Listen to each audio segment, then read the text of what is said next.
Hello there folks, my name is Spoonks and welcome back to another episode of Box Office Chat. This is the show where I break down the top 5 domestic box office results, see where each movie landed, and see how well each movie did, so let's get started. Number 5 was Barbie, making $3.2 million this weekend, adding to a domestic total of $630 million and a worldwide total of $1.4 billion. So as I expected last weekend, the film had a pretty solid hold this weekend, most notably due to the fact that it was re-released in IMAX this weekend with special bonus content, so that definitely helped it out, and it only dropped 16%, which in this stage in its box office run, even with the factor that it was re-released in IMAX, that is quite the hold. However, I do feel that this is definitely the last time we will be seeing Barbie, given the number of movies coming out this weekend. More on that later. But wow, what a run. What else is there to say about this movie's performance? Completely exceeding all expectations, completely dominating the box office. It was able to take down Mario, which I don't think anyone was expecting to do. So yeah, overall, definitely an outstanding performance for Barbie. I'm not sure if anything is going to top this. Maybe something can rival it, but I'm still gonna be a bit hesitant on anything surpassing it, as this is definitely, without a doubt, going to be the biggest movie of the year. Number 4 was The Equalizer 3, making $4.7 million this weekend, adding to a domestic total of $81 million and a worldwide total of $149 million. So the film was able to double its $70 million budget internationally, which is fantastic. I'm sure this is probably the best thing they could have hoped for with this movie, given how it does seem to be slowing down significantly. I'm not sure if it's going to surpass $100 million like the other two films.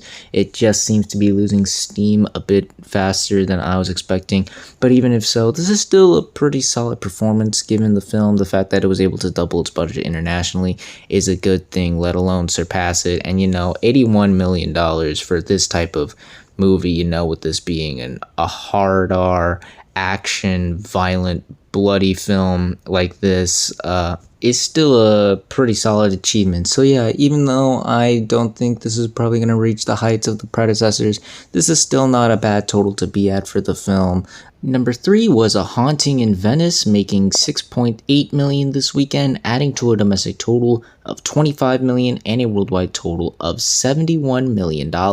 So given this weekend, I think it's safe to say that this is going to perform more similarly to Death on the Nile than Murder on the Orient Express, as while it didn't have a terrible whole, it only fell 56% in its second weekend, which given this type of film, it's better than nothing. It could be worse, I guess. This is still not enough to help this movie out. I just think this is a franchise that's struggling to maintain its core audience and failing to bring in new ones. Even with the horror spin it's trying to add on to this franchise isn't helping it out domestically. As worldwide, things are looking much better. It surpassed its initial $60 million budget, and it looks like it could surpass $100 million worldwide.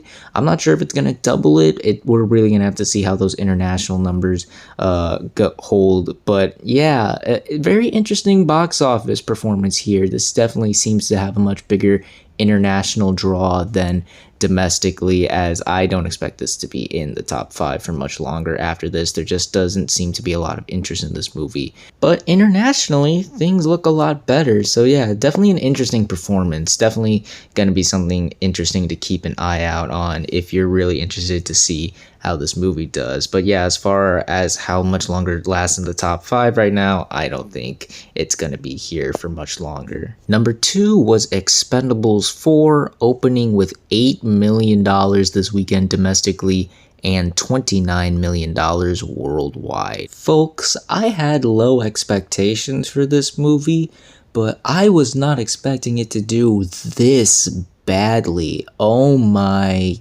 goodness, the fact that this was the only new wide release and it couldn't even open at number 1 is absolutely horrible. I think a lot of my complaints I stated last weekend were 10 times bigger than I expected them to do. I think this movie just came out way too late. Interest in this franchise has definitely dwindled, and it doesn't seem like anyone wanted to go check this out. And you may be saying, well, it's doing terribly domestically, but internationally the number's bigger, so it must be doing some business. Like, the movie can't be that expensive.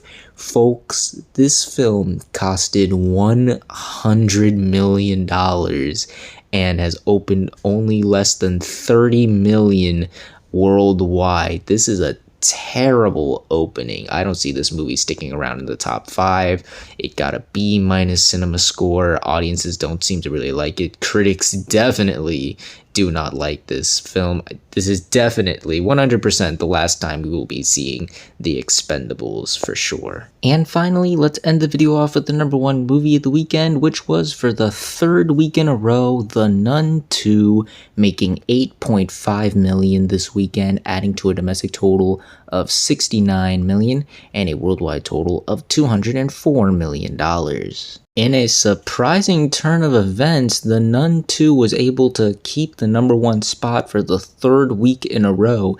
It clearly seems that audiences were much more interested in this film than the newest film being released in theaters this weekend. It also shows the power of The Conjuring as a franchise and the power of horror. People just really want to be scared, especially since we are getting closer and closer to October, aka spooky month. I think that's another reason why this movie is also doing very well. And once again, audiences clearly liking it much better than I thought they were. Given the C+ cinema score, I thought this movie would be headed down like Insidious routes, but no, it's maintaining an audience. People are going out to see it, and it's making a decent sum for itself. It made $200 million worldwide against a $38 million budget. That is a cause for celebration. You can't literally not be happy about that. So yeah,